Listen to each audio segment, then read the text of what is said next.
Sejam muito bem-vindos, cinéfilos de sofá!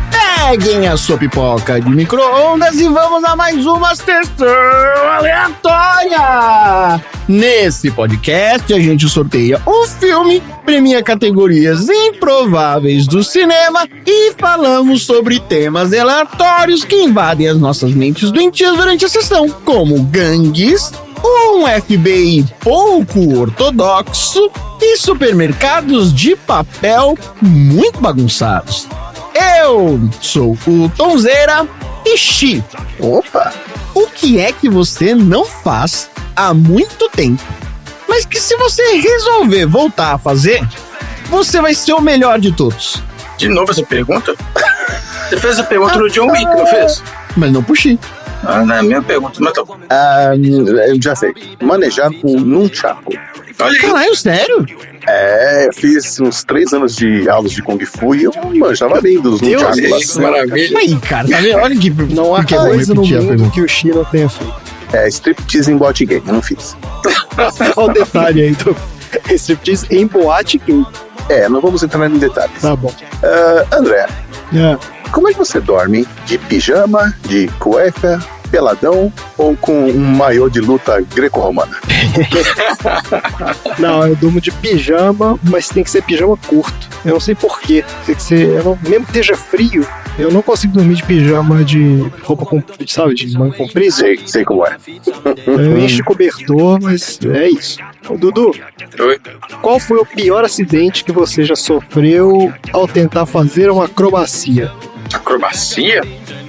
Então, você era criança, você foi dar aquela Alguma cambalhota peripécia. e se arrependeu. Uma peripécia. uma boa. traquinagem. Não, eu não sou uma pessoa que me arrebenta, não. Nunca quebrou nada? Você quebrou o braço uma vez? Nunca desceu a rua de carrinho de rolimã, levantou um tampão do dedo? Trabalhando, eu quebrei o braço. Jogando futebol, eu quebrei 2 dedos já. Mas não Fácil. quebrei o braço, quebrei a mão. Mas não era acrobacia. Acrobacia, não fosse acrobacia. Difícil essa. Tá bom. Não tem, não Você tem. não é uma Não pessoa tem. acrobática, então. Ô, Tom, Diga.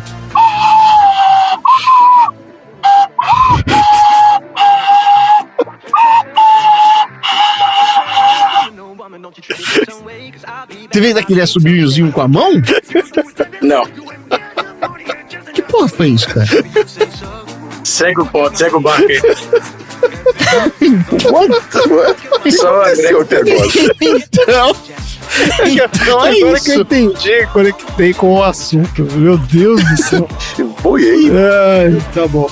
Então é isso. Vamos até a pracinha com a nossa namoradinha arrebentar um pipoqueiro. Don't you come back. I do not understand you. Don't you come back. Oh, baby, please. Don't you come back no more.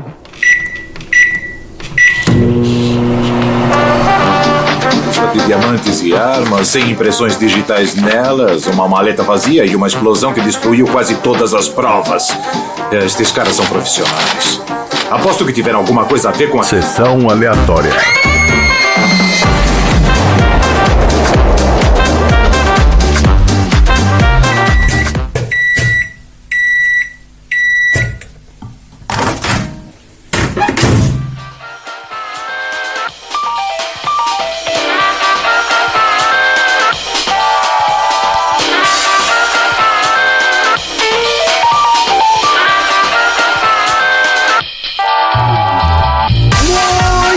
Começando mais um episódio de Sessão Aleatória, o podcast mais acrobático da Baixa Podosfera. Esse é o podcast preferido dos lutadores de artes marciais que utilizam todo tipo de arma improvisada para enfrentar as gangues de Nova York. Porque aqui no Sessão Aleatória nós já falamos sobre artes marciais, como no episódio 110, de Tudo em Todo Lugar ao Mesmo Tempo, onde a gente conta a história do Aikido.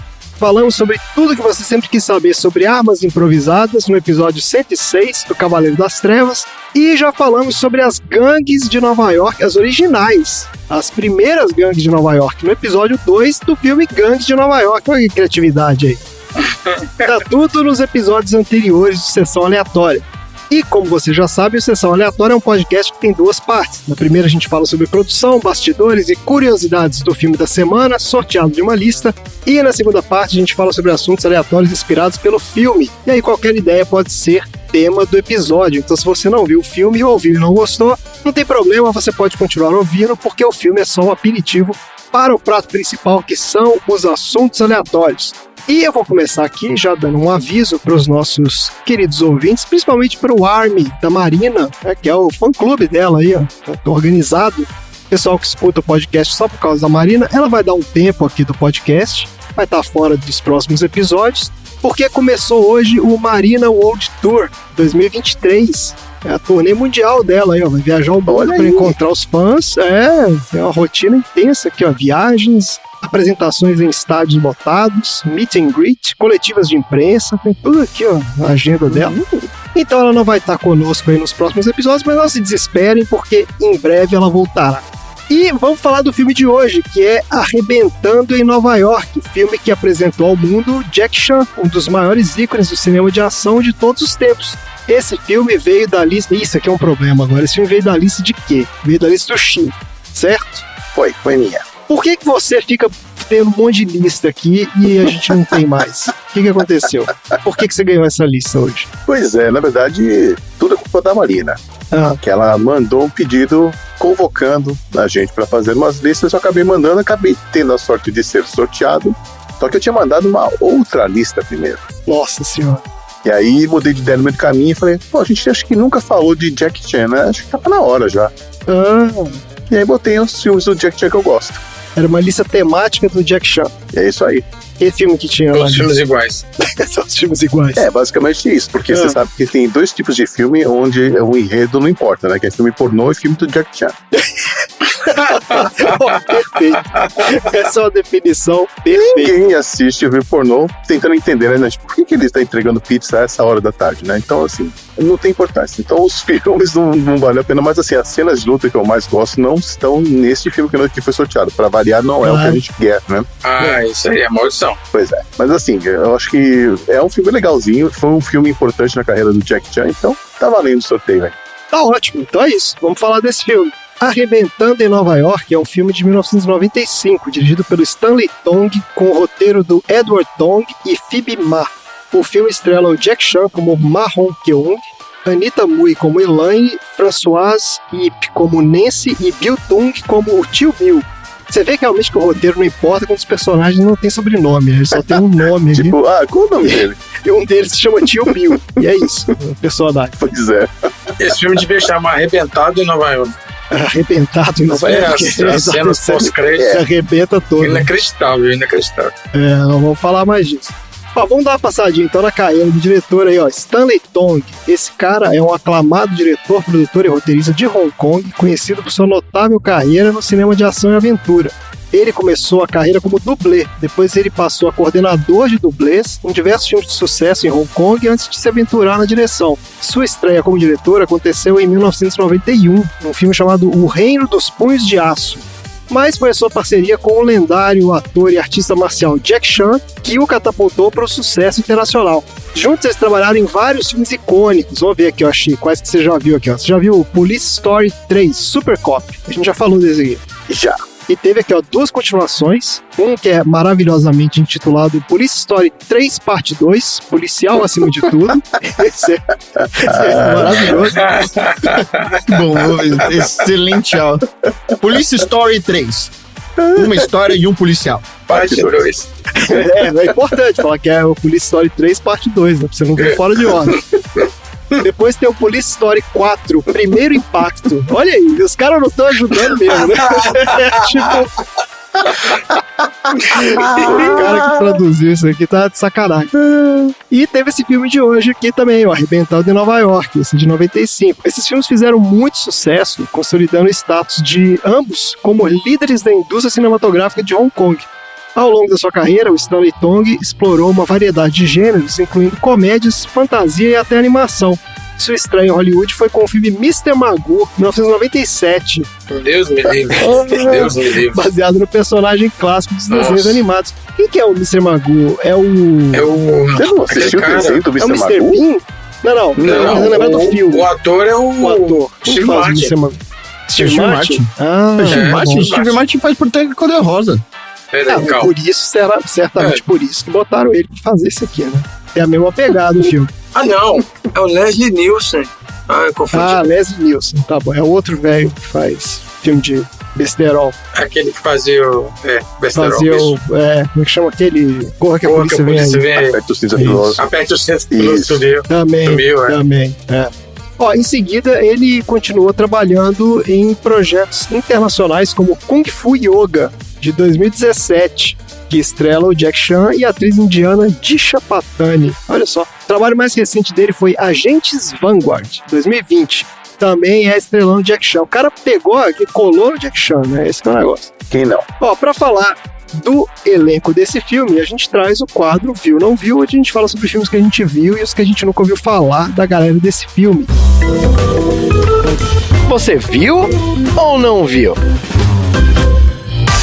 Esse aqui vai ser difícil, porque eu vou falar do Jack Chan e o Xi já viu todos os filmes do Jack Chan, mas vamos ver se a gente lembra de algum que não viu. Ó, o Jack Chan é ator, produtor, diretor e artista marcial de Hong Kong que se tornou um ícone do cinema por sua combinação única de comédia e incríveis habilidades acrobáticas e em artes marciais. Nascido em 1954 em Hong Kong, Chan começou a treinar artes marciais e acrobacias desde muito jovem na Ópera Chinesa de Pequim. É tipo um Circo de Soleil, né? Um negócio meio essa pegada. Sua carreira no cinema começou na década de 60, com papéis menores em filmes de Hong Kong, e no final dos anos 70 e início dos anos 80, ele alcançou estrelato com filmes como O Mestre Invencível, 78, e Lutador de Rua, de 1980. Daí, ao longo da década de 80, o Jack Chan consolidou seu status como uma das principais estrelas de ação de Hong Kong, estrelando sucessos como Projeto China, de 83, e Police Story, A Guerra das Drogas, de 85. Esse aqui é o primeiro. O sucesso internacional veio com esse filme aqui, Arrebentando em Nova York. A gente vai falar um pouco mais disso, né? Foi o filme que colocou o Jack Chan aí em cartaz nos Estados Unidos. A partir daí, ele se tornou um ícone mundial, estrelando uma série de sucessos de bilheteria, incluindo a série A Hora do Rush, que foram 3 filmes aqui, né? Com ele, o Jack Chan e o Chris Tucker, e Bater ou Correr, com Owen Wilson. Nossa senhora, tem uma continuação aqui, Bater ou Correr em Londres. Dois excelentes filmes. E o Baldinho, né? É tranquilo. Dois excelentes filmes, muito bons. Além da carreira no cinema, o Jack Chan também trabalhou como cantor, dublê, produtor e roteirista. Olha aí. Ele tem a sua própria empresa de produção, a JC Group, e é um grande defensor da filantropia e causas ambientais. Vou lembrar de alguns outros filmes do Jack Chan aqui, ó. Tem aquele O Terno de $2 bilhões, que é de 2002, esse filme. Esse é ruimzinho. Eu não vi, não. É ruim, não né? consigo. Não consegui. Jennifer, esqueci quem faz a parceira. Eu sei quem você tá tentando lembrar. E você não vai lembrar porque é aquelas meninas que faziam um seriado dos anos 90 e sumiu depois. Jennifer Love Hewitt. Isso, ela fazia aquele... Não é o Party of Five? Party of Five. É isso aí. Ele tá também no Volta ao Mundo em 80 Dias, uma aposta muito louca. Não é pro subtítulo, é O muito bom. subtítulo, né?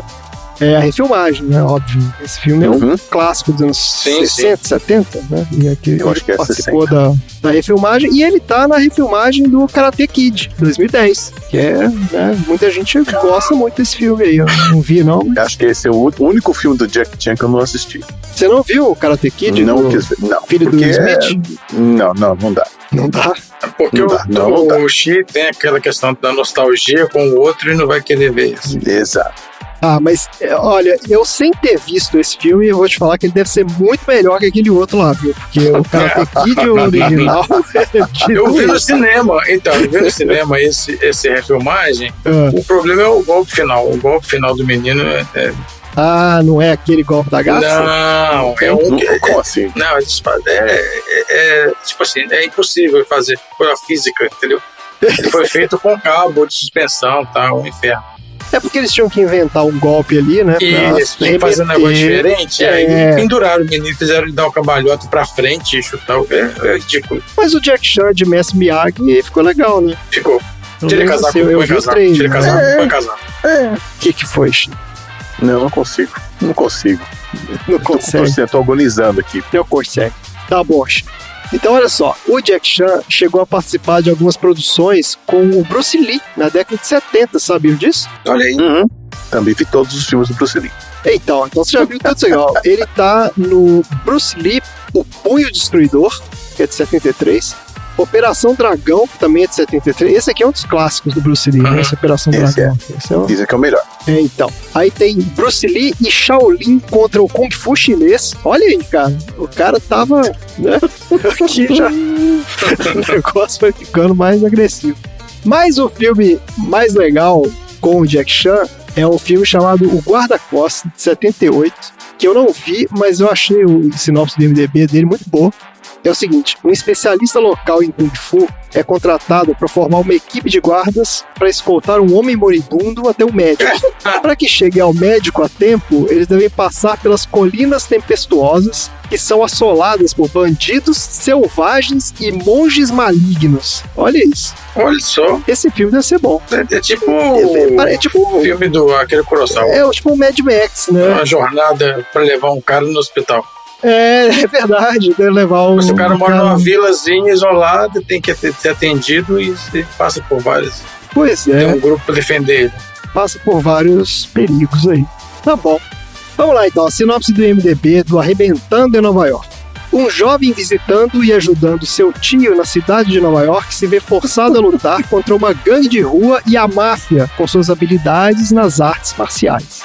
É isso. Tá bom. Olha, não tá. Tá bom, né? Eu quero ver a sua Deixa eu falar sinopse, que- como é que vai ser. Porque eu quero ver a Ai, sua. cara. Porque não vai passar muito disso, não. E não vai. A minha sinopse foi complicado, porque eu vou ler aqui, mas foi complicado.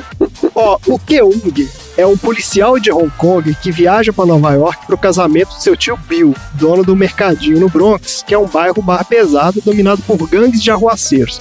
Agora, eu já vou fazer um comentário aqui nessa primeira frase que eu falei, porque no filme que eu vi, pelo menos, não fala em momento nenhum que ele é policial. Não. Eu Não perguntar vocês agora. perceberam Eu isso sei que você também? tirou que ele é policial. Aham. Então, Não é que no original era. então depois eu fui ler isso, que no original, Assim no original. Que original? em chinês, porque a maluquice desse filme... Ah, é uma refilmagem. Não é uma Não, filmagem, não. Não, A por maluquice é a seguinte: é porque o filme ele é dublado em inglês. Não sei se vocês perceberam Caralho, isso. então, levou um tempão. Pra isso, eu voltei o filme várias vezes. Eu falei, caralho, o áudio Pau aqui no áudio, né? tá completamente Totalmente desincronizado. desincronizado. Eu também parei Exato. várias vezes, porque eu tenho Várias vezes, eu falei, meu Deus, o que tá acontecendo? Com isso? Eu não consigo ver filme sincronizado. Eu desliguei, dei reboot, eu desliguei a chave geral do apartamento, liguei de novo, quase que eu liguei lá no Fiz prédio pra exatamente falar. isso. Não é possível, cara, nada sincronizado. Até o cachorro é dublado nessa hora. Tudo é dublado. Aí nessa porcaria dessa dublagem, os caras esqueceram de dublar a frase que fala que ele é policial, entendeu? Não tem isso, em lugar nenhum. Ele é só Não um cara que cabia, não aparece lá. cabia. Ele é um cara que apareceu do nada, né? Ele é o Tipo, cara é que- isso. então, exatamente, ele é o cara que aparece do nada pro casamento do tio Não, ele aparece no carro do tio já. Pluf. e beleza. Não tem E policial. aí ele fala, e aí, tio, como é que é esse lance aí? Tem uma hora no filme que ele fala que é policial, mas ele fala assim, polícia, não sei o que, mas achei é pra assustar os caras, né? Não, é aquela hora que ele finge que tá com o distintivo na mão, né? Isso. Mas não Isso. parece que ele é de verdade. Parece que ele tá só querendo despistar a galera ali. O mais louco é que cada um falou na língua nativa. Então, Nossa. tinha pessoa falando chinês, tinha pessoa falando inglês, tinha pessoa falando francês, tinha pessoa falando um monte de língua. E depois, como ia dublar tudo no estúdio, dane-se, né? Fala aí, né? Fala o Só que aí, uma frase em chinês e uma frase em inglês não tem o mesmo comprimento, né? Então, falar, vai ter que cortar. Às vezes eu já fiz esse trabalho, me estavam perguntando o que eu não tinha feito ainda. Eu já trabalhei também supervisionando dublagem. Cara, isso você já contou. Você falou no episódio do Surdos e Loucos, acho. Então, acontece Isso. muito, filme. O cara abre a boca uma vez, você fala, pô, não vai rolar, entendeu? Então, exato. essa história do policial, aconteceu isso. Não cabia, né? Na frase, Não cabia. provavelmente, os caras tiveram que cortar. Bom, deixa eu voltar pra sinopse aqui, porque não acabou, não. Isso aqui é só o início. Aí, logo após o casamento, o tio Bill vende o mercadinho pra Elaine, que também é uma pessoa aleatória também, né? Elaine apareceu ali do mesmo jeito que nada. E ela pede ajuda ao Keung pra organizar as coisas lá no mercadinho. O Keung aceita. Também não fica claro por quê. Ele aceita, mas tudo bem. Ele vai lá e logo depois ele se envolve em problemas com uma gangue local que tá lá assediando, né, o mercadinho lá, liderado pelo Tony. Daí, enquanto tenta proteger a Elaine e o mercadinho lá da gangue, o Keung acidentalmente se depara com uma operação criminosa envolvendo contrabandistas de diamante que colocam em risco sua vizinha Nancy, membro da gangue do Tony, e o seu irmão Danny, um garotinho com quem o Keung fez amizade. Daí o Ken precisa usar todas as suas habilidades para enfrentar os criminosos e salvar os seus amigos. E é isso o filme. É isso.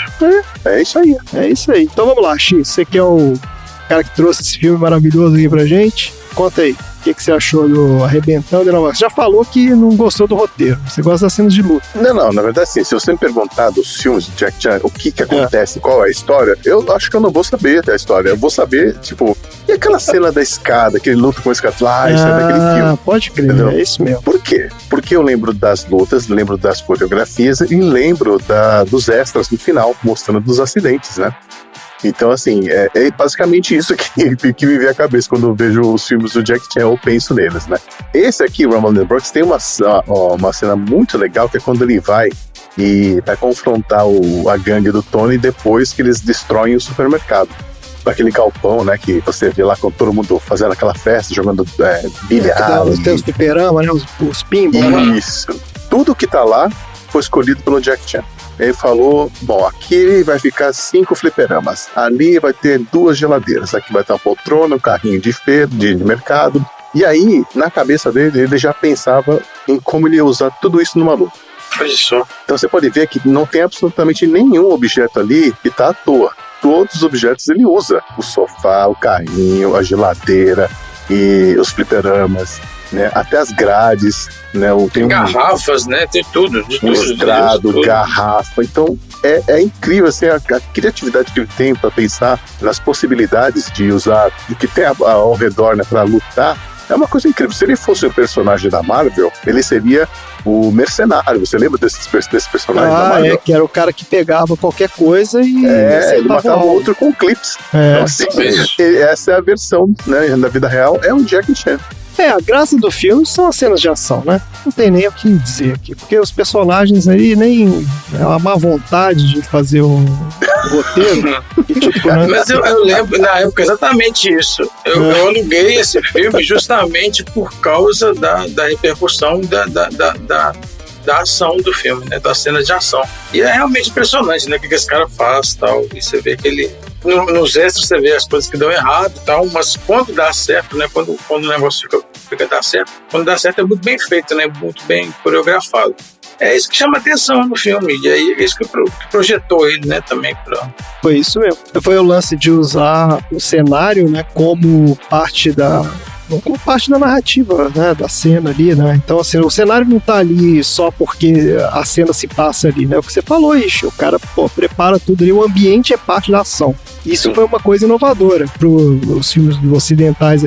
Mais ou menos, né? Você tinha lá o Didi já jogava, sei lá, quebrava a cadeira do bar nas costas do cara.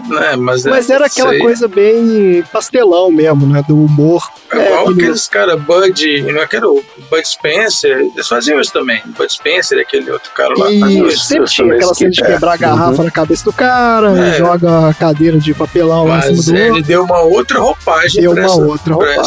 Exatamente. É muito mais criativo. É que o Jack Chan é da escola do Buster Keaton e Charlie Chaplin também, né? No sentido de ele querer controlar tudo e ele querer fazer todas as cenas. E ele faz tudo parecer muito fácil, né? Depois, quando chega no final do filme que você vê o que aconteceu, você fala, nossa, eu vou ver a cena de novo, porque realmente isso aqui que ele fez foi incrível. Incrível, pois é. E isso é legal, o fato dele colocar no final do filme as cenas que deram errado, entre aspas, né? Tipo, aquelas que não saíram como eles tinham planejado, porque é isso mesmo, você valoriza muito mais o trabalho dele e dos dublês que estão atuando com ele ali, né? Mesmo porque o filme acaba do nada, né?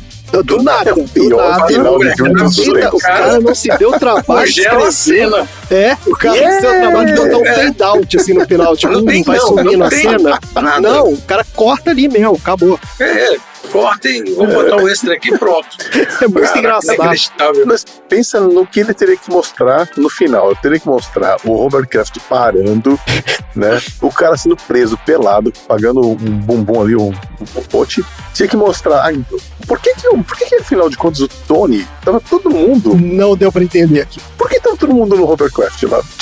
Não, ele deu carona. Os caras falaram assim: vocês não querem uma carona? Eles falaram: queremos. Eles foram lá, velho. Tipo, eu vou te dar uma carona aqui enquanto eu eu prendo esse traficante internacional de diamantes aqui, entendeu? Vocês podem ficar aqui no Hovercraft. Eu acho que minha opinião é que eu acho que o cara falou assim, chega, não aguento mais disso, mas acaba aqui. Tá bom, né? Tu vê, Tá bom, chega. puta, tô cansadaço de filmar isso. E você, Tom, já tinha visto aí o Arrebentando em Nova York? Já, né? Quem viu um, viu todos os outros. Conceitualmente já tinha visto, né? É igual assistir um filme do Renato Aragão. Exatamente como assistiu. Tem eu vou discordar, porque assim, o Didi, ele tem umas piadas recorrentes que são sempre iguais. Entendeu? A coisa do Piscite, não sei o quê. O Jack Chan, ele inova pelo menos uma cena, sempre vai ter alguma coisa diferente. Então, a cada filme tem uma luta que você fala, meu Deus, o cara vai lutar com uma escada? O cara, como é que ele vai pular no meio do lá de cima e parar ali embaixo? Sabe? Tem umas coisas que ele faz que ele sempre tá se desafiando. Não, tudo bem. Mas a trama é exatamente a mesma. A trama é a mesma. É tipo... A trama é exatamente a mesma. É um cara meio trapalhão, mas ele é altamente preciso nas coisas que ele faz, mas ele é meio desengonçado.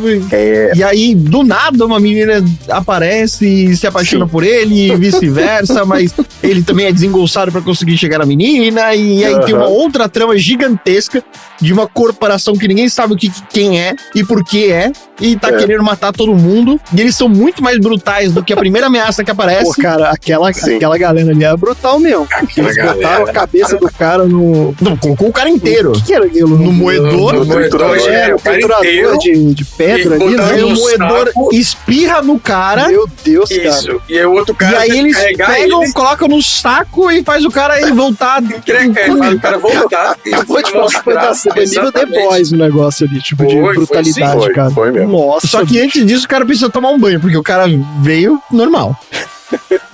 O filme não tem meio termo, mas você reparou? Tipo, ou os caras são muito ruins ou não. São muito bonzinhos, não tem meio termo. Né? Tipo aquela cena com as garrafas que eles encurralam ele no beco ali. Aquela hora ali é muito doido, porque Como o cara é que o tá cara... com a arma apontada pra ele, vai matar ele. Daí o cara da gangue E a fala treta assim: se encerra. não vai matar, não. Vamos jogar garrafa nele. E tipo, Mas aqui, como que que isso, você cara? bate numa garrafa com um pedaço de pau e não quebra ela no primeiro instante? a garrafa E ela se é arremessada. exatamente. Porque o taco do cara tá enrolado no tecido. Exato, que faz todo Ah, isso é verdade, agora que eu lembrei. Eles tiveram esse cuidado de amarrar o tecido ali. Primeiro eu achei que eles iam acender e querer tocar fogo no Jack Chan. Eu também achei. Mas é verdade, lembrei agora desse detalhe. E é isso. Eu achei o filme excelente. Acho que a gente nunca teve o filme de porradaria na mão seca. Porra, É porque teve o filme do John Wick, que inclusive é um herdeiro desse filme aqui. Aquele filme do John Wick, você pode fazer uma genealogia dele, vai voltar nesse filme aqui. Porque isso aqui começou, né? É. Ele tem bem essa pegada de Hong Kong, só que, obviamente, que é muito mais bem feito. Só que realmente não é porradaria, né? O John Wick é aquela coisa do... É tiroteio. Exatamente, que eles chamam de Gunfu, que é o cara mexer a arma como se fosse uma luta corpo a corpo, né? Mas ele usa a pistola, né? Isso. A gente nunca teve um de porradaria de mão Esse na é o mão primeiro, livre. que é de pancadaria mesmo. Teve o Gangue de Nova York também, que tinha os caras lá no porradeiro, mas era o Leonardo DiCaprio, né? Mas os gangues da Nova York, eles usavam armas, né? Eles usavam foice, né? Umas armas improvisadas também. Galera, As lutas realmente são muito criativas. E o filme é tão ruim, a história, que você realmente fica esperando. Vamos ter a próxima cena de luta logo, né? Porque pelo amor, né? Exatamente, acontece isso. Ele sai de um lugar, assim, como é que é? Ele tá num lugar, aí ele sai, do nada os caras aparecem com a moto e começam a correr atrás dele no centro da cidade lá. Você falou que bom, finalmente alguém vai correr atrás dele, vai fazer alguma coisa. Do nada, em segundos. Né? Uma hora ele tá andando com aquela bicicletinha ridícula de 2 lugares tomando sorvete, no outro ele tá pulando de um prédio para dentro da janela do outro. Exato. Você tem noção da dificuldade de fazer esse pulo? Não, aquilo foi uma loucura. Mas foi ele que fez mesmo? Foi ele que É um fez. negócio absurdo. Tem até nas cenas finais. A gente eu vou comentar um pouco disso aqui na hora que falar dos bastidores, mas ele fez todas as cenas de dublê dele, né? Ele fez o dublê dele mesmo, todas as cenas. É a pegada do cara aí.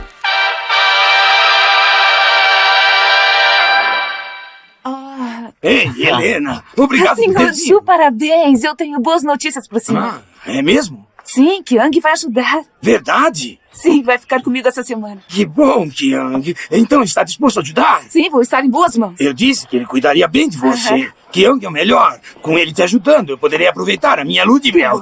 Ande logo, Bill. Todos estão esperando. Vamos. Boa sorte, senhorita Helena. Kyung, obrigado por ficar. Com licença. Até mais. Bom, acho que eu já sei o que fazer na semana que vem. Abriremos às 6:30. Nós temos muito trabalho.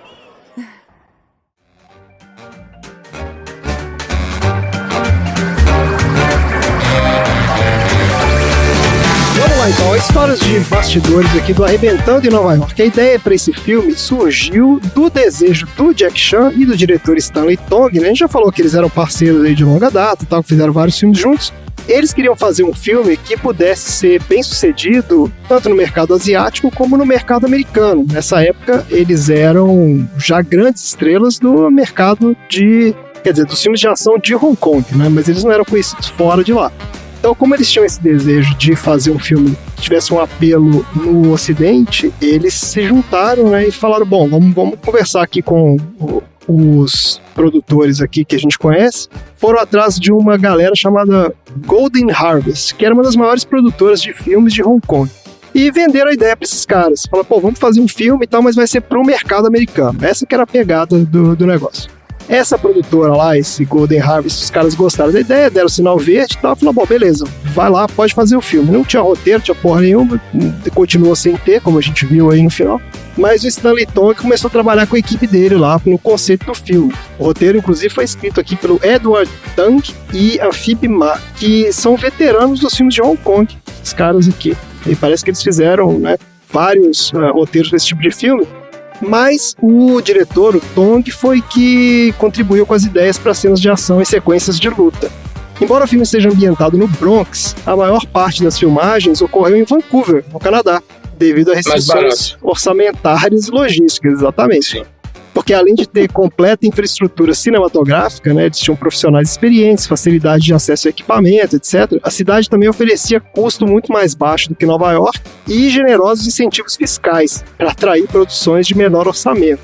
Então a galera, pô, vamos fazer Nova York aqui. Aí foi um tal de pichar muro, tem uma confusão lá que eles tinham que fazer a pichação de dia e limpar de noite. É muito engraçado. Mas tem uma cena que aparece as montanhas nevadas lá no fundo. Tem isso, cara. É uma esculhambação. Eu não vi essa cena. Eu não vi isso, não. Tem que procurar. Inclusive, diz que nos bastidores lá, eles conversaram sobre isso. E o Jack Chan falou assim, cara, esquece isso. Tipo, ninguém vai prestar atenção nessa montanha, entendeu? Tipo, os caras vão ver a cena de luta e foda-se. Caralho, velho. Vou procurar. Daí, um dos aspectos mais importantes da produção de Arrebentando em Nova York foi o treinamento e coreografia das cenas de luta. O Jack Chan e a sua equipe de dublês, conhecida como Jack Chan Stunt Team, que inclusive se traduz como Jack Chan e a equipe de dublê, foram responsáveis por criar e executar as sequências de ação e lutas do filme, usando o estilo único do Jack Chan de coreografia de lutas, que combina elementos de comédia, artes marciais e acrobacias. Um dos momentos mais memoráveis do filme acontece quando o Jack Chan salta de um prédio para o outro sobre um beco estreito, nessa cena que o Chico comentou aí. O diretor Stanley Tong também tem uma longa carreira de dublê, ele sempre testava as cenas de ação antes de colocar os atores para filmar. Então ele foi lá e saltou, foi lá para fazer o negócio. Só que ele fez o salto usando um cabo de segurança. E sabe-se lá por que razão, ele concluiu que seria mais seguro fazer sem o cabo. Ele achou que o cabo ia colocar em risco, né, o ator que fosse fazer e tal. A cena era considerada extremamente difícil, porque além, né, de não ter proteção nenhuma, o ator não tinha visibilidade do ponto de aterrissagem. Então eles tiveram que fazer marcações com fita no chão para que ele pudesse se orientar. Tipo assim, você corre, na hora que você chegar aqui, você pula. E é isso, mas ele não via para onde que ele estava pulando. O Jack Chan não só realizou a cena sem nenhum equipamento de segurança, como ele conseguiu fazer na primeira tentativa. E é essa cena que aparece lá no final, que naqueles créditos do final lá, eles mostram ele fazendo um salto. E foi só aquela vez. Ele fez uma vez só e foi capturado por 4 câmeras. Aí depois eles fizeram a montagem ali. Gênio. Mas nem tudo são flores nessa história de não usar dublê. O Jack Chan acabou fraturando o tornozelo ao realizar uma das acrobacias lá, o que levou a equipe de produção a improvisar uma proteção especial pro tornozelo que se assemelhava a um tênis. Isso mostra também, né? Mostra. Ele colocando um troço esquisito ali no gesso, né? Que parecia um tênis mesmo, pra permitir que o Jack Chan continuasse a filmar mesmo com a lesão. Outro grande desafio para a produção foi o clima de Vancouver, porque como as filmagens ocorreram no outono, o clima da cidade sofria variações intensas de um dia para o outro, com chuvas torrenciais e temperaturas congelantes, que acabou causando uma série de adiamentos e atrasos no cronograma. E qual foi o resultado dessa história toda, então? O Arrebentando em Nova York foi lançado em Hong Kong em 1995 e nos Estados Unidos em 1996, e foi um enorme sucesso de bilheteria. Com um orçamento modesto de 7 milhões e meio de dólares, o filme arrecadou mais de 76 milhões em bilheteria. Aí sim. Aí sim, né? A recepção da crítica também foi positiva, com muitos elogios ao talento e carisma do Jack Chan, à direção do Stanley Tong e às cenas de ação emocionantes e inovadoras. Arrebentando em Nova York acabou sendo um marco da carreira do Jack Chan, ajudando a estabelecê-lo como uma estrela de cinema internacional. Além disso, ele gerou um importante legado para o cinema, ao chamar a atenção de Hollywood para o cinema de ação de Hong Kong, influenciando fortemente esse gênero nos Estados Unidos.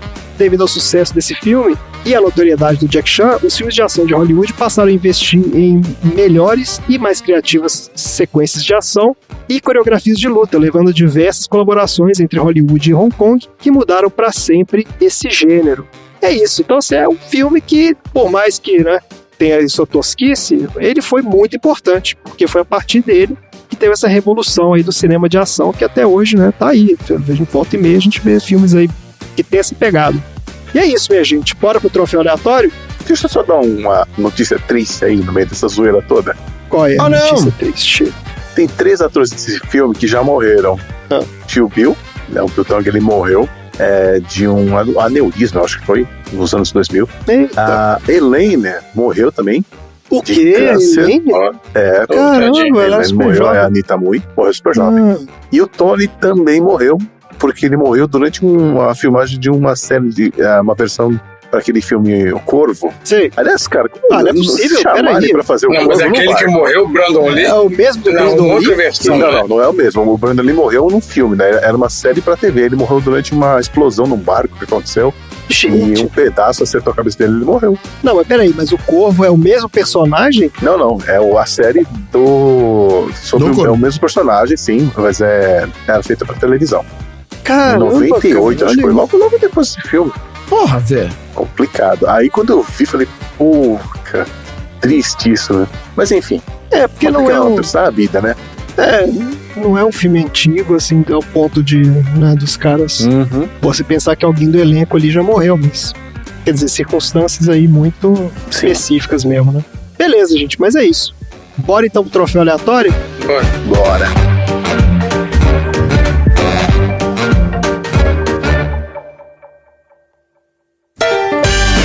Troféu aleatório.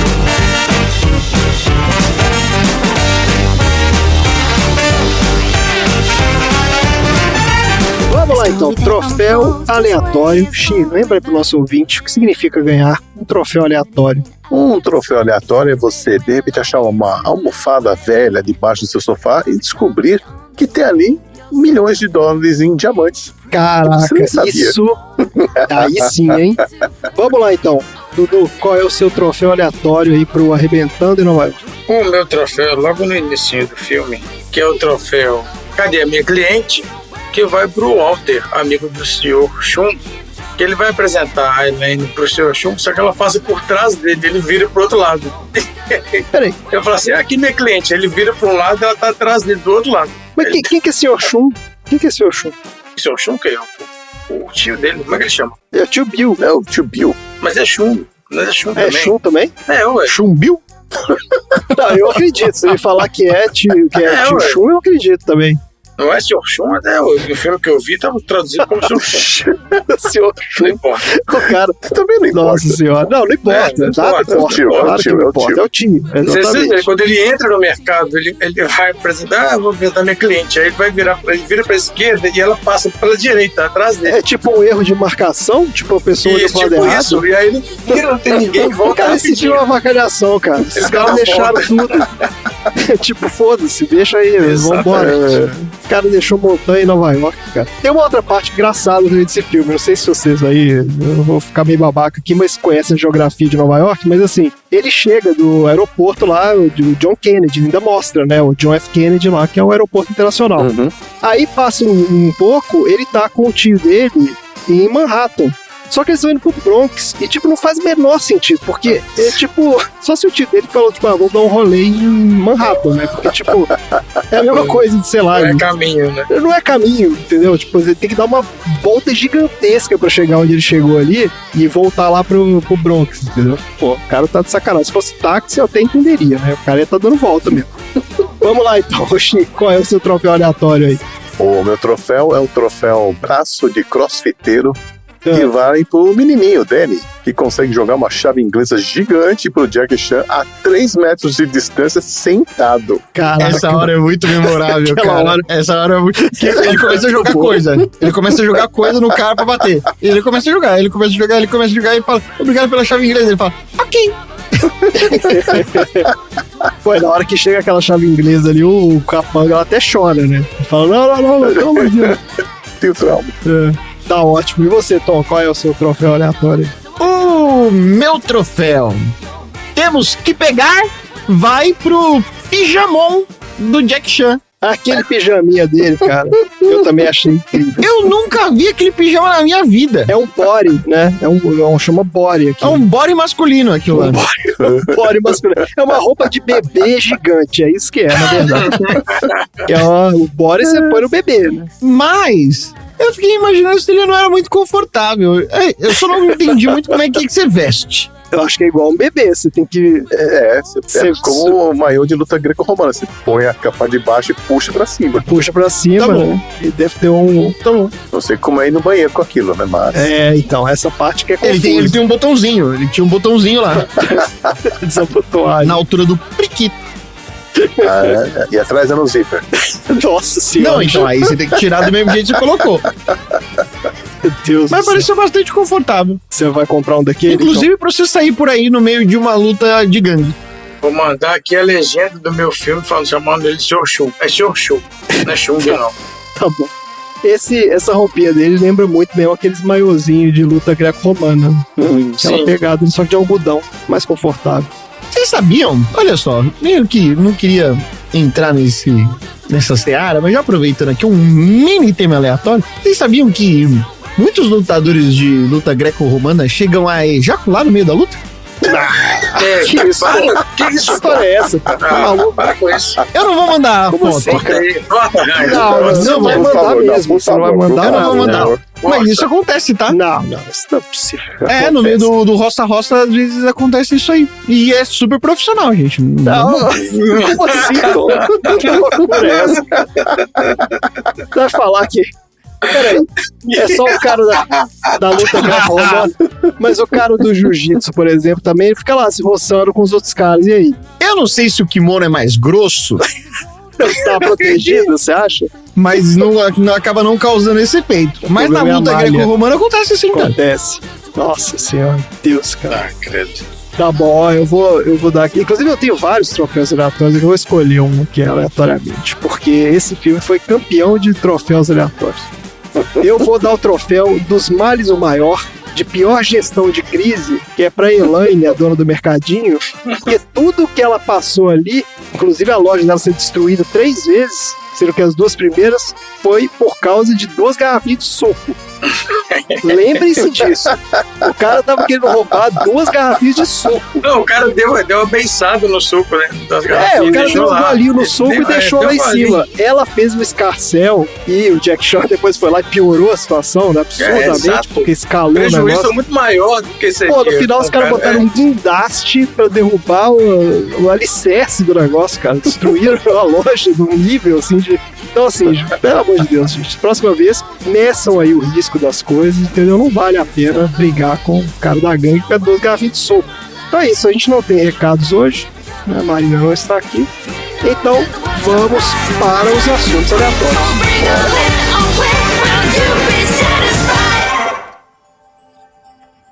Kian, poderia pegar a minha cadeira? Certo. Por que a sua irmã nunca está em casa? O que ela faz?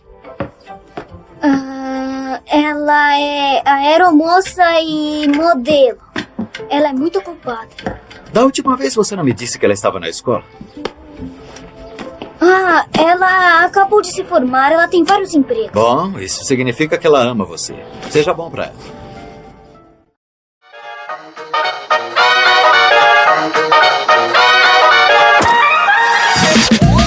Vamos lá então, Dudu.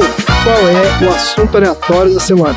Como todo bom filme chinês, esse filme começa com a musiquinha, e a musiquinha é caracterizada pela flauta, e é um som de uma flauta shakuhachi. Então eu vou falar sobre a flauta shakuhachi. Que foi aquilo que você colocou no início? Não, aquilo lá foi uma flauta que eu tenho aqui. É andina, porra, essa aqui. É flauta peruana. É o tipo... De bambu? É um mini apito peruano, não é uma flauta, não, ele é pequenininho. Não é aquela que os caras usam pra tocar o... Não é aquelas da galera que toca Lady B na praça, né? Flauta. Toca Lady B na praça, né? Exatamente. Eu vou te falar, se tiver música no inferno, com certeza é o tema do Titanic tocado por essa flauta peruana. Os caras peruanos tocando tema do vários Titanic. Temas de músicas. Essa do tema do Titanic é muito bom, cara. Eles tocam de tudo, eles tocam tudo. É maravilhoso.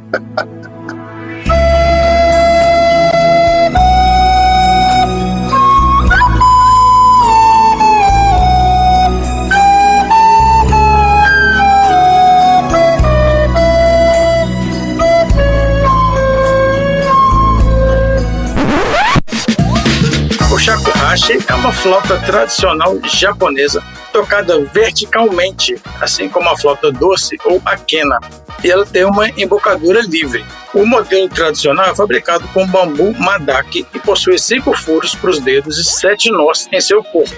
O comprimento padrão é de 54 centímetros.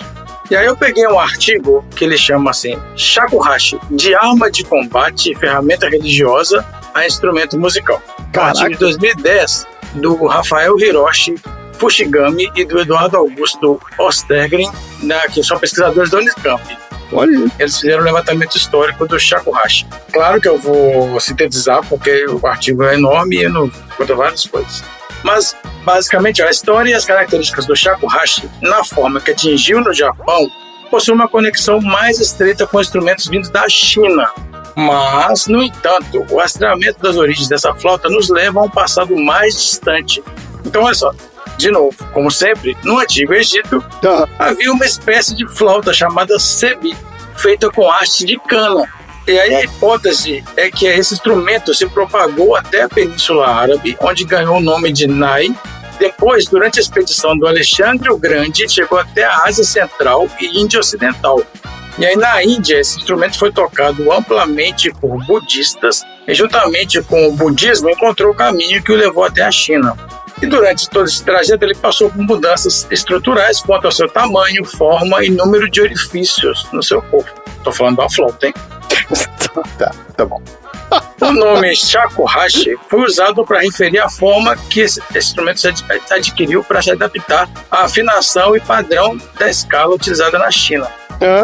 Por volta do final do século VII, a música de corte gagaku foi importada da China durante a dinastia Tang para o Japão, onde ela foi propagada. Entre os instrumentos que faziam parte do conjunto gagaku constavam o koto, que é a cítara, a biwa, que é o alaúde, o ryuteki, que é a flauta transversal, o hishiriki, que é um instrumento de sopro e palhetas duplas, o sho, que é um órgão de sopro de bambu, o shakuhachi e instrumentos de percussão. Então esse gagaku era uma banda. É um tipo de música, é um tipo de mas ele tem uma formação de uma orquestra ali. Tem a formação, é uma música de corte. Agora eu falei que é uma música de corte. O shakuhachi gagaku começou a entrar lentamente em desuso na China, depois que ele foi introduzido no Japão. E a partir do século X, o instrumento chamado shakuhachi só era encontrado nas terras japonesas. E aí no templo Todaji, localizado em Nara, onde se encontra o Daibutsu, que é a maior estátua de Buda do Japão, foram preservados 8 exemplares de shakuhachi, que ficaram abrigados no Shozon, que é um grande repositório construído por volta de 756. E essas flautas têm 6 orifícios e 3 nós no bambu, embora alguns exemplares tenham sido feitos de jade, marfim ou pedra, mas imitando o formato e os nós de bambu. E embora esses exemplares tenham sobrevivido, assim como alguns documentos, né, e crônicas do século 8 e 9, que citam essas flautas, não existem manuscritos sobre a sua técnica de execução e por isso não se sabe como que esses instrumentos eram tocados. Caraca, olha aí. Isso é interessante, hein? Como não deixaram nada escrito, né? Não tem registro de nada. Como é que toca? Como é que toca? Peraí, pô, mas se você botar um cara que... Não é possível, um flautista não vai saber tocar isso. Os caras pesquisaram aqui. É, engraçado. E aí, no início do século XVII, o governo militar Tokugawa consolidou seu poder sobre a maior parte do país, após derrotar os clãs de lords. E aí, vários guerreiros profissionais foram vencidos, né? E oriundos de classes sociais altas tornaram-se samurais sem mestres, né? Os famosos Ronin. Eles perderam seu propósito de vida. Consequentemente, esses Ronin buscaram outro caminho a seguir, sendo que alguns partiram para a criminalidade, né? Atuando como ladrões, e outros encontraram apelo na vida religiosa, como monges. Nesse período era crescente o número de monges Komuso, que é um nome de inspiração zen, que significa sacerdote do vazio. E aí, esses monges, eles andavam com chapéu tengai, vestidos com uma roupa preta chamada kesa, e um shakuhachi. E esses 3 acessórios ficaram conhecidos como os 3 instrumentos Sangu. E durante a maior parte do período Edo, o shakuhachi foi utilizado como ferramenta religiosa e não foi considerado um instrumento musical. Ocorria porque, além do fato dos Komuso tocarem o shakuhachi em suas peregrinações, troca de esmolas também, eles também se dedicavam ao shuizen, que é a prática religiosa que consistia em meditar soprando o shakuhachi. Certo. E aí, durante a Idade Média, surgiu um tipo de flauta com 5 furos, que posteriormente se desenvolveu em formas distintas, dando origem a 3 instrumentos: o hitoigiri, o tenpoku e o shakuhachi fuke. Esse shakuhachi apareceu por volta de 1600 e predominou até o século XX. Existem 2 hipóteses para explicar o porquê da evolução na construção e utilização desse instrumento por monges budistas.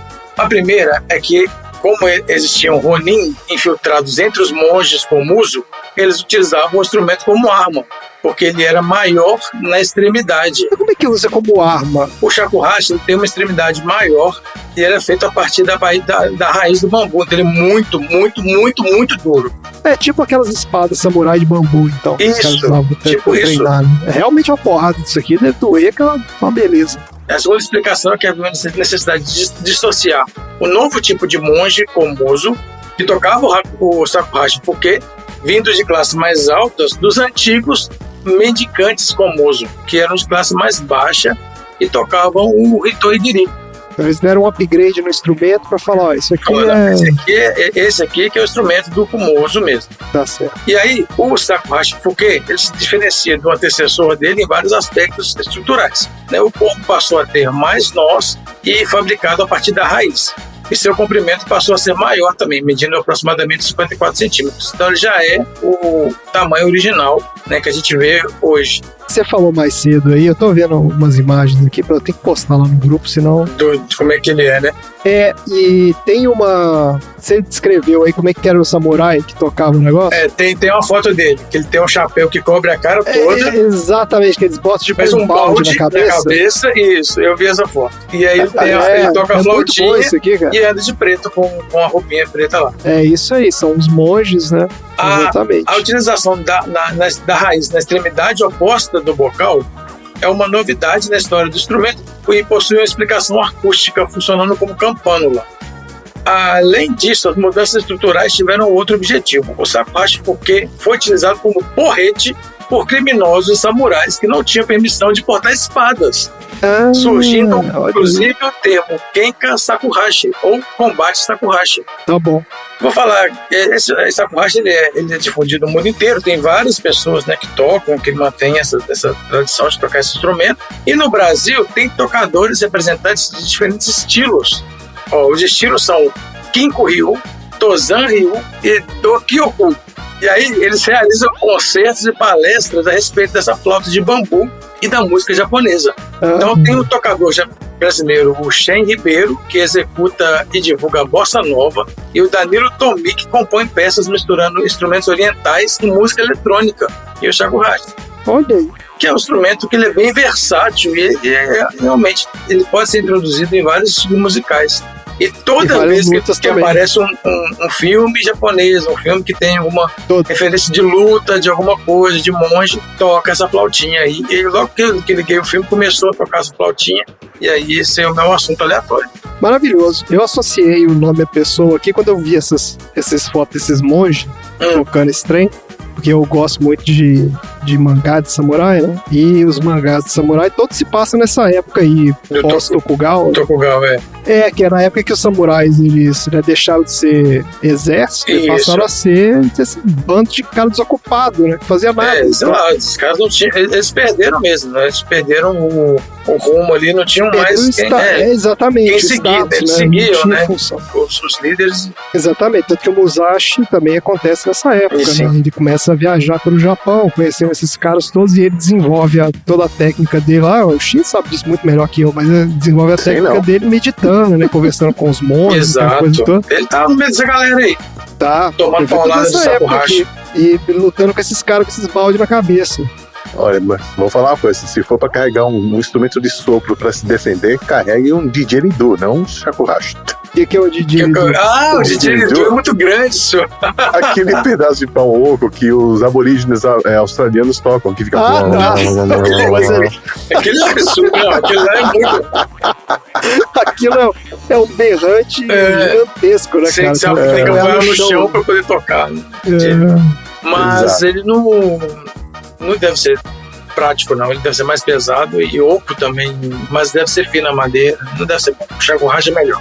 Eu também achei melhor o Shakuhachi, e eu só achei curioso que você falou que tem vários tocadores aí, mas não tinha essa história de que não sabiam tocar o negócio? Não, esses são aqueles primeiros modelos que eles eram diferentes, eles eram menores. Tá, entendi. É o Shakuhachi original. Isso. Depois veio essa versão upgrade aí, que é essa versão, ela foi, com o tempo, eles aumentaram o tamanho do instrumento, aumentou o número de nós, o número de furos, ficou 5 furos, os outros tinham 6 furos, então aí tem um furo a mais, o cara não consegue tocar, entendeu? Entendi. É isso. Avacalhou, né? Avacalhou. Alienígena pra ter 6 dedos. Exato. Pois é, como é que você vai tocar? Você tem 5 dedos, pode tocar, ter 6 furos, não dá. Nossa senhora. Tá ótimo, minha gente. Muito bom. Gostei desse assunto. Gostei aqui de ver os monges tocando o Shakuhachi. Bora então pro próximo assunto aleatório. Bora aqui.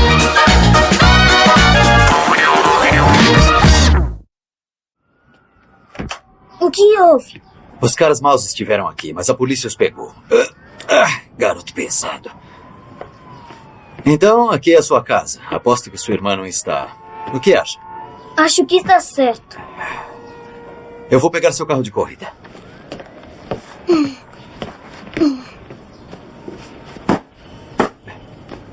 Tian! Vem aqui ver isso! O que foi? Vem aqui! O que foi? Olhe! A minha irmã comprou um colchão novo pra mim. Nancy, você tá em casa? Tem alguém em casa?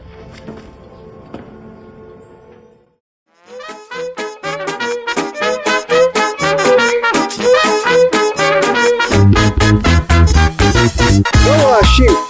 Qual é o assunto aleatório da semana? Bom, uma parte importante da história do filme de hoje se passa lá na loja do Tio Bill, que é uma loja chinesa no meio do Bronx. Apesar que, historicamente, o Bronx é o distrito com menor presença de chineses em Nova York.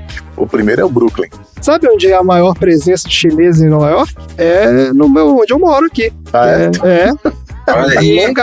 Long Island City, né? Que é do Queens. E a Chinatown? Não, é porque Chinatown é um bairro mais histórico, né? Tipo assim, a galera que migrou pra lá há mais tempo. Eu tô aqui no bairro da moçada do K-pop aqui, entendeu? Em São Paulo acontece isso também, né? A gente fala da Liberdade, mas nem todo japonês mora na Liberdade. Pra dizer a verdade, tem um grande número que mora na Vila Carrão, Itaquera, Jabaquara, Vila Mariana. É lógico, né? Isso aí não tem como estereotipar desse jeito. Entendi. Porque você tem ali onde foi o centro da época, né, da principal migração ali, né? Mas a galera não fica presa só, né? Até assim, porque Chinatown também são 3 quarteirões. É um bairro pequeno. E Liberdade não tem a ver com a imigração japonesa. Esse nome não vem daí. Olha aí. Ih, peraí, você vai falar da Liberdade também? Hoje não. Mas já falei da Liberdade, na verdade, né? Bom, então hoje eu resolvi falar um pouco sobre a história das lojas orientais aqui no Brasil. Só que o meu assunto aleatório carrega um outro assunto aleatório. Fico lá na frente. Olha aí. Inception. Então, deixa eu começar falando das primeiras lojas orientais que abriram ao público brasileiro, que foram lojas japonesas. E acredite se quiser, elas já existiam antes da chegada dos primeiros imigrantes a bordo do navio Kassato Maru, em 1908. A primeira loja de artigos japoneses a abrir no Brasil foi a loja O Japão, em São Paulo, que ficava lá na rua São Bento, número 58, aqui no centro de São Paulo, né? Hoje em dia, o número 58 não existe mais. Eu acho que derrubaram e juntaram 2 prédios ali, então ele pula o 58. E era uma filial da loja japonesa Fujisaki e Companhia, que ficava lá em Sendai, que é uma província de Miyagi. E o que era vendido nesta loja? Chás, cerâmicas, lenços de seda, kimonos, sandálias de madeira, brinquedos, leques, vários outros produtos de origem oriental que fascinavam os brasileiros. Com o passar dos anos, a loja O Japão em São Paulo abriu filiais no Rio de Janeiro, Salvador e Recife. Aí eu não sei se eles mudaram o nome para O Japão no Rio, O Japão em Salvador e por aí vai. Mas a loja continuou existindo até 1932 aqui em São Paulo. Outra loja que foi uma das pioneiras no Brasil foi a Casa Hachiya, que abriu no Rio de Janeiro em 1909 e pertencia ao Gosuke Hachiya, que começou vendendo porcelanas e bonecas de papel na rua como caixeiro viajante. Essa loja ganhou fama por conta da qualidade das peças de porcelana, que vinham lá do Japão, eram fabricadas pela cerâmica Noritake, que tinha uma tradição de mais de 1000 anos. Caraca! A Casa Hachiya era responsável por 80% das importações de porcelanas japonesas, isso até a Segunda Guerra Mundial. E essas porcelanas eram compradas principalmente por restaurantes e hotéis de luxo do Rio de Janeiro. E era fácil identificá-las porque elas tinham um logotipo com a letra H envolta num losango no fundo das peças. Por volta de 1912, muitos japoneses começaram a morar na rua Conde de Sarzedas, marcando o início da fama do bairro da Liberdade como sendo o bairro japonês. Lembrando que o bairro da Liberdade já existia desde 1905. E o motivo para esse grande número de japoneses era que a maioria das casas nessa rua tinha porão. E esses porões eram alugados por preços bem baixos e isso atraiu vários japoneses para a região, porque também ficava próximo do centro. E aí começaram a aparecer outras atividades comerciais naquela região, né? Como uma fábrica de tofu e uma fábrica de manju. Em São Paulo abriram outras lojas, também vieram a Casa Hase, a Casa Endo, a Casa Nakaya, a Casa Kuni e a Casa Ito. Todas elas ajudaram a consolidar os japoneses no comércio da capital paulista.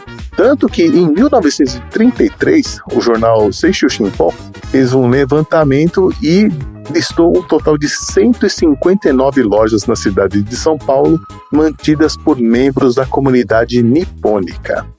Mas, com a Segunda Guerra Mundial, a vida dos japoneses no Brasil ficou difícil, né? Vários japoneses foram expulsos ou presos e várias lojas fecharam as portas. Inclusive, o meu avô também foi expulso lá da terra que ele tinha em Santos. Que isso, meu?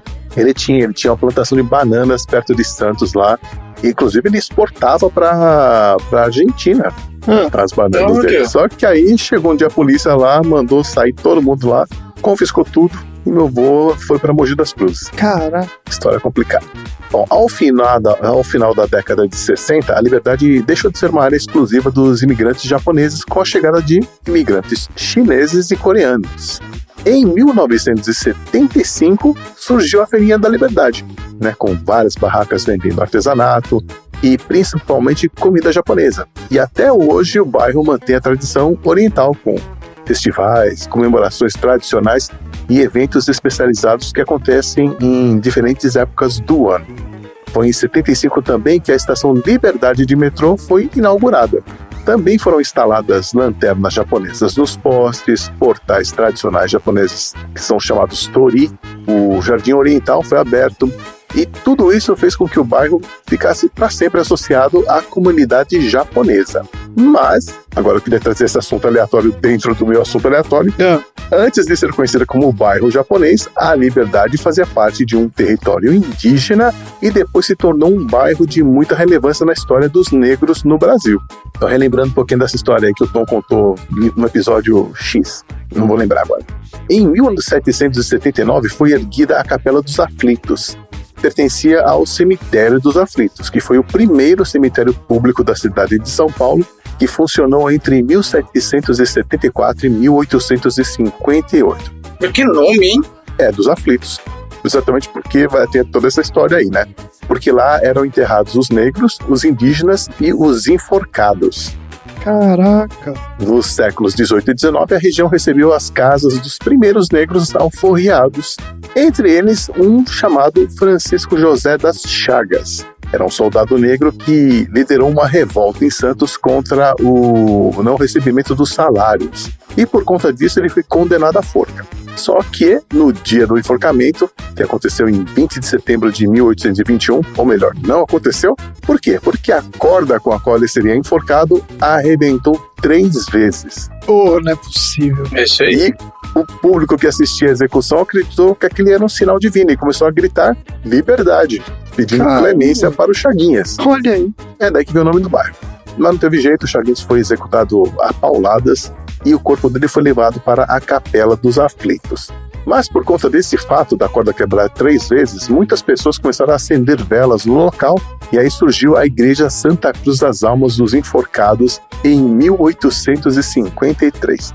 Por conta disso também, a Capela dos Aflitos começou a receber devotos do Chaguinhas, que eles estavam chamando já de Santo Chaguinhas. E eles iam lá fazer os seus pedidos por um milagre, colocavam uns papeizinhos na porta de madeira ali e batiam 3 vezes nela, que eram as 3 vezes que a corda arrebentou. Foi na Liberdade também que surgiu a mais antiga escola de samba ainda em atividade na cidade de São Paulo, que é a Lava Pés Pirata Negro, fundada em fevereiro de 1937. Era na Liberdade também que ficava a sede da organização Frente Negra Brasileira, criada em 1931.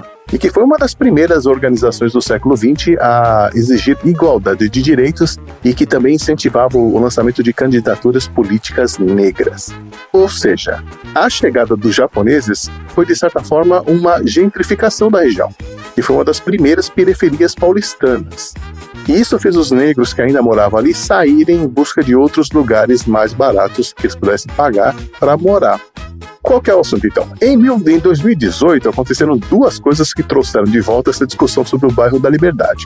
Primeiro, em julho de 2018, quando a Prefeitura de São Paulo mudou o nome da estação de metrô, do metrô e da praça para Japão Liberdade. Aí foi uma ação patrocinada pela loja Ikezaki. Só que isso só colabora para o apagamento do passado negro do bairro, né? Exato. Lembram do Cemitério dos Aflitos? Em outubro e dezembro de 2018, durante a demolição de um edifício que fica ali entre as ruas Galvão Bueno e a Rua dos Aflitos, os trabalhadores encontraram ossadas humanas. E os arqueólogos concluíram que se tratava do tal Cemitério dos Aflitos, que fazia parte da Capela dos Aflitos. E por isso ela entra na categoria de sítio arqueológico. Ou seja, para continuar a obra no local, a construtora precisa ter o aval do Instituto do Patrimônio Histórico e Artístico Nacional. Só que no ano passado, a Justiça determinou a desapropriação desse terreno, que passa a pertencer à Prefeitura de São Paulo. Ainda cabe recurso aí, mas com a possível conclusão do processo de desapropriação, a Prefeitura pretende lançar um edital para selecionar um projeto chamado Memorial dos Aflitos.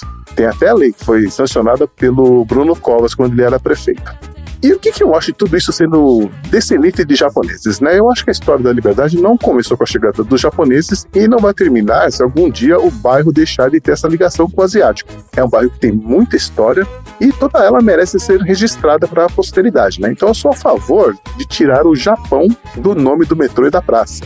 Sim. Ou pelo menos incluir a palavra África também, como é a proposta do deputado José Américo do PT.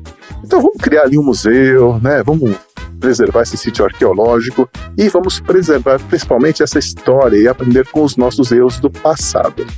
E esse era o meu assunto aleatório dentro do assunto aleatório de hoje. Cara, muito legal. Eu sempre que estive em São Paulo, sempre conheci o bairro da Liberdade como bairro japonês. Entre aspas, né? Era assim que falava pra gente, era criança, né? Vamos no bairro japonês. A gente ia lá, exatamente, no bairro japonês. Então, assim, realmente essa história foi sendo apagada aí aos poucos e hoje em dia, sinceramente, não sei se ainda tem alguma coisa lá que remete a esse passado, não. Tem uma capelinha que fica ali perto da Praça da Liberdade, que é daquela época. É uma capelinha super pequenininha e tal, com as portas de madeira ainda. E é dessa época, do Cemitério dos Aflitos, da capela e tal. Muita gente não sabe que isso existe. Exatamente por conta dessa fama, né? As pessoas geralmente vão lá para comer um gyoza, comprar uma coisinha japonesa ali, um origami. Um moti, né? Um motizinho é bom. Comprar uns cosméticos, né?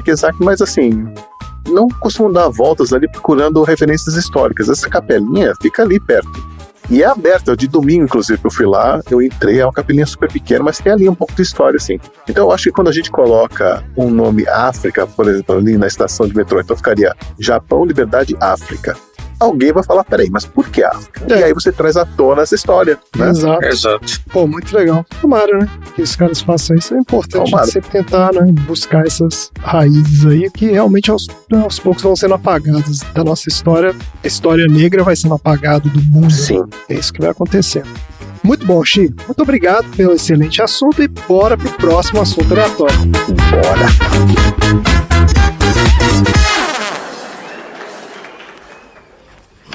Tian! Tá bom. Obrigado. De nada. Vamos.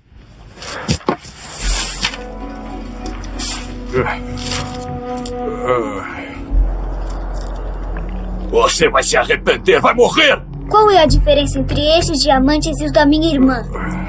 Eu acho que uns 7 milhões de dólares. Uau!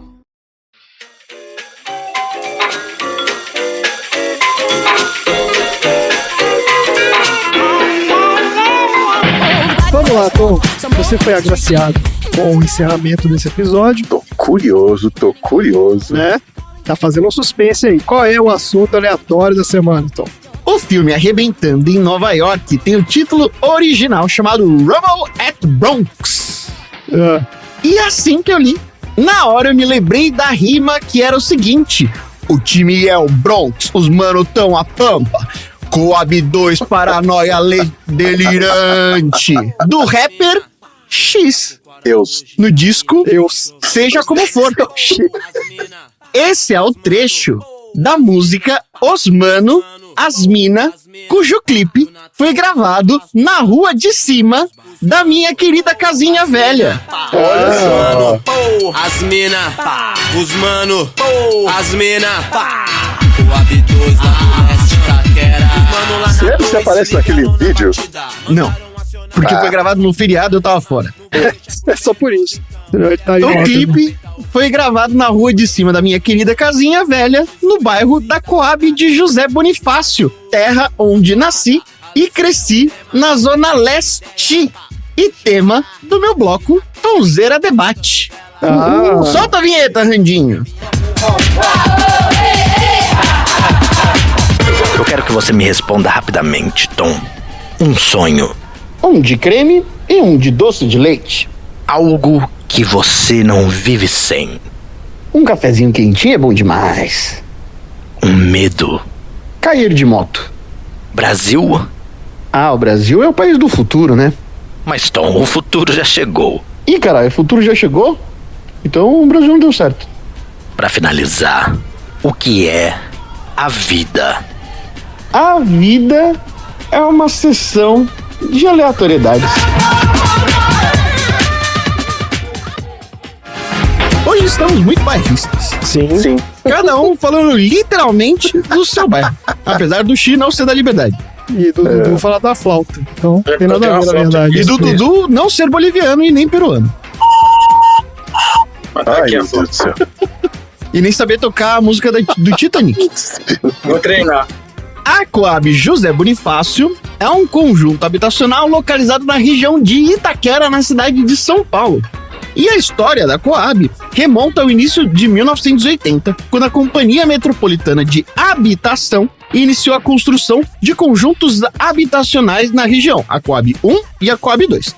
O empreendimento foi criado como parte de um programa governamental para fornecer moradia acessível para famílias de baixa renda, que ganhassem até no máximo 3 salários mínimos daquela época, não de hoje. Ou seja, era muito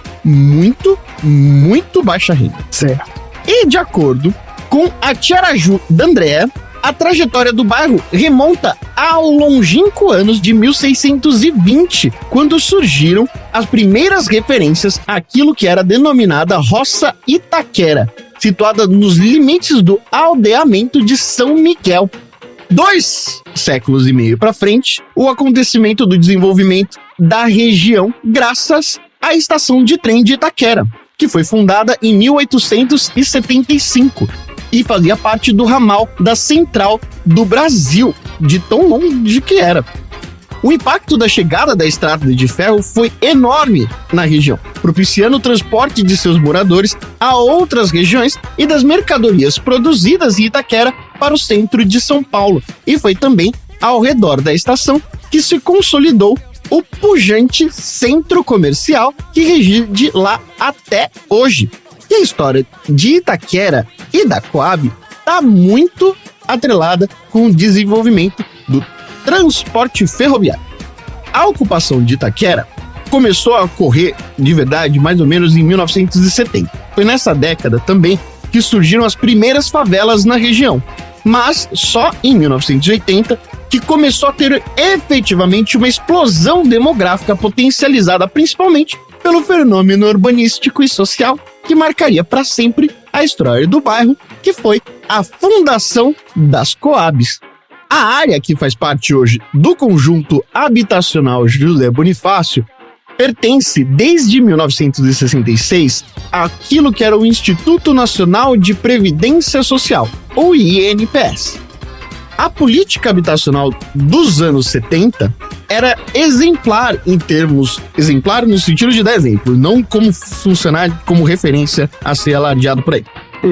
Tanto da industrialização quanto do investimento em infraestrutura como reforço do progresso, enquanto uma conquista do povo que era o sonho da casa própria. Sonho esse que é aquilo que os meus pais têm até hoje na vida deles. Entre 67 e 69, a Coab comprou as terras onde mais tarde foi construído o conjunto habitacional Itaquera 1, que fica na atual região de Arthur Alvim, que tem uma estação de metrô também. Foi, portanto, em Itaquera que pela primeira e única vez 2 companhias importantes começaram a atuar em conjunto, tanto a Companhia Metropolitana de Habitação de São Paulo, como também a Companhia de Transportes Metroviários de São Paulo. A única vez que eles trabalharam em conjunto no desenvolvimento de um grande plano habitacional. A área onde está a Coab de José Bonifácio hoje está localizada onde anteriormente era ocupado por chácaras e fazendas, principalmente da população japonesa, como o Xi disse. Olha o crossover aí. E hoje em dia, a Coab, somente a Coab de José Bonifácio, tem uma população estimada de cerca de 120 mil habitantes. Caraca. O que é mais do que muita cidade que faz parte da própria Grande São Paulo. E cerca de 60% de toda a região de Itaquera. A Coab 2 conta com mais de 10 mil unidades habitacionais distribuídas em 200 prédios. Cada apartamento possui 2 quartos, sala, cozinha e banheiro. E o objetivo era que esses apartamentos tivessem o padrão que foi estipulado pela ONU como o mínimo da moradia digna para famílias de baixa renda da cidade, muitas das quais, no passado, viviam em condições precárias em favelas e cortiços. E a sua construção teve início em 1980 e se encerrou, os prédios em si, em 1986. Durante esse período, a obra gerou milhares de empregos e ajudou a melhorar a qualidade de vida de muitas famílias. Inclusive, a minha família, que que chegou na Coab a partir de 1981. Para contar a historinha aqui, funcionava mais ou menos assim. Quando foi meados do anúncio de que haveria a criação da Coab, diversas famílias tiveram a oportunidade de se inscrever e preencher um formulário com algumas informações da sua própria família e também a informação dos seus sonhos. Tinha que escrever uma redação. Entendi. E aí, houveram sorteios de diversas famílias para participar desse programa e os meus pais chegaram lá em 1981, onde ainda existia muita coisa a se fazer no bairro. Os meus pais chegaram lá com mais ou menos 25 anos de idade e num terreno que não havia nada ao redor. Por quê? A Coab 2 fica cerca de 20 a 30 minutos hoje de distância de ônibus do centro de Itaquera. Então não era perto. É do centro de Itaquera, não é do de centro de São Itaquera, Paulo. não era perto. Não era perto. É bem afastado mesmo. Tô vendo aqui no mapa. E da mesma forma como existia a história das famílias dos meus pais, que era um casal jovem com um filho pequeno, na época eu não era nascido, existia a história de diversas outras famílias que justamente estavam indo morar para sua primeira casa própria pela primeira vez. Então, o senso de comunidade das pessoas que moram na Coab 2 ou que cresceram na Coab 2 é muito grande, porque essas pessoas criaram por si só um bairro. O que o Estado fez foi só levantar o prédio. A instalação de saneamento básico, a criação do comércio local, a energia dentro dos apartamentos, dentro dos prédios, a ligação, o término das obras, tanto internas do prédio como dentro do próprio apartamento, foram feitas pelos próprios moradores, que só tinham eles mesmos a quem contar. É isso mesmo. Que merda, hein? Caramba, cara. Então o governo entregou o prédio, falou, ó, tá aí, se virem. Quer dizer, botou o prédio pra cima, mas não tinha acabamento, não tinha nada. Tem teto, né? Só tem teto. É isso. Isso por quê? Porque estamos em 1981, onde o regime militar já estava enfraquecido. A inauguração da Coab 2 foi feita pelo próprio general, se não me engano, Figueiredo, na praça principal do bairro, que é a Praça Brasil, que fica na rua de trás da minha casa. Olha só. E era o lugar onde a gente brincava sempre que a gente podia. Esses prédios que tem aqui em frente à Praça Brasil é a Coab 2? É a Coab 2. Todos esses prédios, são 200 prédios. Ah, é tudo isso aqui. São É vários. tudo isso. Nossa, cara, Muita é coisa. enorme. É muito grande. É gigante, é enorme. Pra você ter ideia. Cara, é muito prédio. A Coab começa onde é mais ou menos um lugar chamado Hospital Planalto. E ele vai até um outro lugar que se chama o Asilo dos Velhinhos. Sim. Pra eu atravessar a Coab a pé, se eu quisesse, eu ia levar mais ou menos 1h30. Caraca, é muito Nossa. grande. A minha família morava no meio da Coab, literalmente no meio da Coab. Ela era tão no meio da Coab que a gente morava naquilo que era conhecido como a Rua da Caixa d'Água. E literalmente, tem uma caixa d'água imensa no topo da rua, porque era um dos pontos mais altos do bairro e a criação de uma caixa d'água lá ajudava a distribuir água para todo o bairro. Certo. A população da Coab José Bonifácio é composta principalmente por pessoas de baixa renda, como eu disse, muitas das quais trabalham em empregos informais e em empresas de pequeno porte e que necessariamente precisam se deslocar para outras regiões da cidade para conseguir trabalhar, o que faz com que a Coab seja basicamente uma cidade dormitório. O bairro também tem forte presença de imigrantes, com uma grande quantidade de pessoas japonesas, bolivianas e peruanas. Além disso, literalmente, o programa no bairro criou a possibilidade de que eu conhecesse gente de absolutamente o país inteiro. No meu prédio, tinha gente que era de Manaus, de Pernambuco, do Mato Grosso, tinha gente que era até do Paraná, que era o caso da minha mãe. Então o Brasil inteiro estava exatamente no mesmo lugar. Isso criou uma riqueza cultural gigantesca, que acabou fazendo com que grande parte e uma grande responsabilidade do rap brasileiro acontecesse justamente no meu bairro. Além de, inclusive, diversas outras personalidades da cultura brasileira que estão hoje atuando que vale a pena contar, mas falar sobre Itaquera é tão gostoso, tão legal, que eu vou deixar isso pra 500 episódios. Olha aí, vai ter uma série. Bacana. Ô, Tom, sabia que eu tinha um amigo que morava lá e no final dos anos 80 a gente frequentava a casa dele. Eu não lembro se todos os prédios da Coab tinham aquela escadaria que ficava aberta, que ficava no meio. Todos eles. Todos eles. Todos eles. E a gente ia lá e ficava horas ali sentado, batendo papo, e todo mundo que subia desses escadas se conhecia. Então, uma coisa, tinha esse senso de comunidade que era muito legal mesmo, né? Todo mundo. Não tinha como você... Porque você precisava da pessoa. Sim. Você precisava da pessoa. Obviamente que tinha fofoca, tinha intriga, não sei o quê. Sim. Mas meu prédio era um prédio bastante pacífico. Bastante tranquilo. Na época, era o bairro mais violento da cidade de São Paulo. É mesmo? Isso quando? Em 90 e pouco. Em 80 e pouco. No final dos anos 80. Foi entregue, no final dos anos 80. No final dos anos 80, no começo dos anos 90. Foi quando eu frequentava. Na época que o Shin ia lá, é por isso. É, por isso. O Shin ia lá com os Upstreet Boys dele. Exatamente. Cara, nunca foi assaltado em Itaquera. E eu também não. Nunca tive nem briga em Itaquera. Eu também não. E aí, por ser considerado como um dos bairros mais pobres e violentos e tal, ele era normalmente chamado como o Bronx de São Paulo. E por isso que tem, até hoje, o time do Bronx, que é um time de várzea e um dos melhores times da cidade de São Paulo. Chama Bronx o time? Se chama Bronx. Olha que legal. Que foi como eu comecei o meu episódio falando, o time é o Bronx, porque realmente as pessoas chamavam de Bronx. Tinha pichado, tem pichado até hoje, em diversos lugares do bairro, escrito Bronx.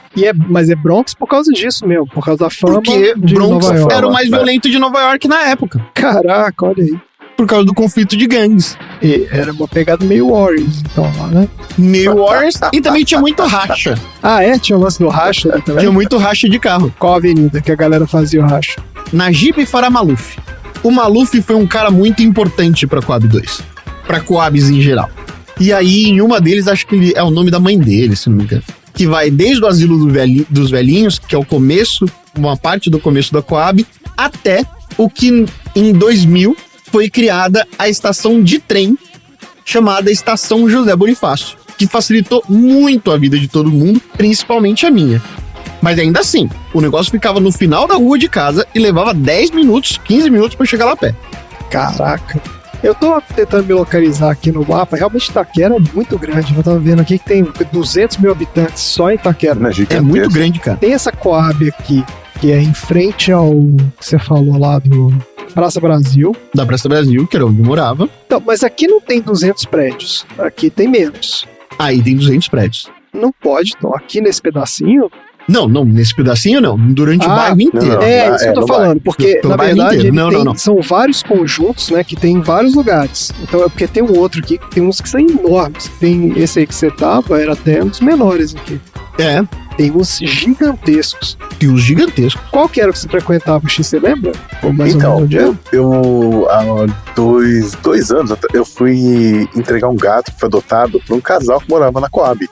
E aí, eu falei, pô, legal, né? Vou ver se eu consigo identificar. Cara, mudaram muitas coisas. A entrada dos prédios mudou muita coisa ali. Você já não lembra? Não, eu não reconheci nem o prédio, porque eu acho que o prédio foi pintado também, né? Desde o final dos anos 80. Mas eu sempre lembrei da escadinha, porque a escadinha passava muito tempo lá.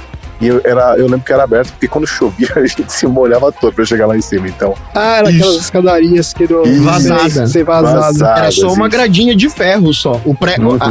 Porque o que acontecia? Existiam 2 blocos, né? Por prédio, normalmente existiam 2 blocos. Um de frente pro outro. E as escadas eram o que faziam a ligação desse bloco. Eu tô vendo aqui esses prédios, exatamente, são 2 prédios. Inclusive no prédio que eu fui entregar, eles tinham fechado, porque, como você falou, né, cada um faz o que quer ali, né, o pessoal que quer passar pelo prédio faz o que quer, eles tinham fechado essa parte aberta. E aí eu não reconheci nada mesmo. E aí, o que aconteceu, né? Qual foi o grande movimento demográfico da região? Foi mais ou menos a história dos meus pais. Depois de cerca de 20 anos, o apartamento foi quitado, a família já estava enorme, só existia pessoas adultas dentro de casa e não cabia mais 4 pessoas adultas num apartamento de 40 metros quadrados. Então, a grande maioria das famílias que conseguiram ter alguma estabilidade, melhorar de vida de alguma forma, não sei o quê, depois que quitou o apartamento, economizou também para poder se mudar para algum outro lugar. Certo. Então, por exemplo, a minha família, a família de diversos vizinhos meus, acabaram se mudando para outro lugar. Hoje em dia, eu ainda continuo visitando a Coab, eu não consigo ficar sem ir lá. Mas isso é pra ver amigo, assim? Qual que é pra a ver sua... amigo, pra andar pela região, pra ver o quanto a cidade... Você gosta de ir lá pra dar um rolê, né? É, pra ir comer pastel, pra ir...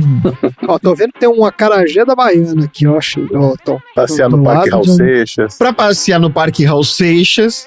Tem diversas coisas em Itaquera, inclusive, que é o que fez Itaquera se tornar o centro do mundo num determinado dia. Que é o quê? Que não foi a abertura da Copa do Mundo. Que foi a gravação do DVD do Sampa Crew. Sampa Crew? Que isso, gente? DVD de 21 anos de carreira do Sampa Crew foi gravado em Itaquera. Um marco fantástico pra MPB. Maravilha. Gosta de Sampa Crew, Chico? Não, aí você já forçou a barra. Eu queria saber quem é que não gosta de Sampa Crew. Dá uma forçadinha. Não tem como aí. não gostar de Sampa Crew. Um dos grandes grupos de rap romântico. Eu não conheço música do Sampa Crew. Não conheço música do Sampa Crew. Você conhece todas as músicas do Sampa Crew, eu tenho certeza. Tá bom, você faz um assunto do Sampa Crew pra gente se conhecer, lembrar das músicas que a gente conhece. Tá ótimo. Eu vou fazer com a Pet Lady, que a Pet Lady também gosta de Sampa Crew. Olha aí. Tá aí. ótimo, então. Maravilha, olha aí, gente. Quantos aprendizados hoje? Vamos lá fazer uma rodada rápida de aprendizados. O que a gente aprendeu? Eu aprendi que shakuhachi é um cacetete de misturado com apito. Cacetete de tocar. É isso. Eu aprendi que a estação do Japão, Liberdade, tem a ver com o dedinho da Ikezaki. Eu não sabia disso, não. Pois é. Eu achei que fosse por causa da Ichiriki, que é uma grande padaria. Deliciosa. Eu aprendi que o Tom é fã de Sampa Crew. Quem não é fã de Sampa Crew? Tá bom. Todo mundo é fã de Sampa Crew. Todo mundo é fã todo mundo é fã de Sampa Crew. Isso eu já sabia. Isso eu não aprendi não, porque isso eu já sabia. Ninguém consegue ficar sentado quando começa a tocar Sampa Crew. Tá ótimo. Beleza. Então é isso. Chega por hoje. Fala tchau, gente.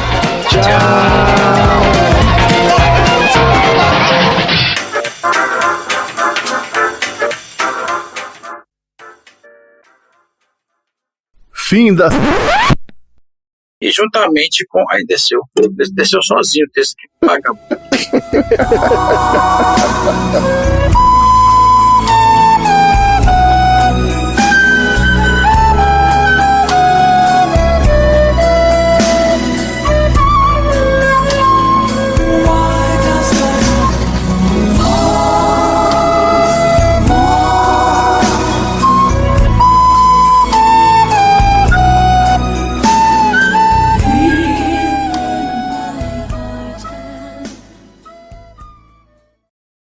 Fim da sessão.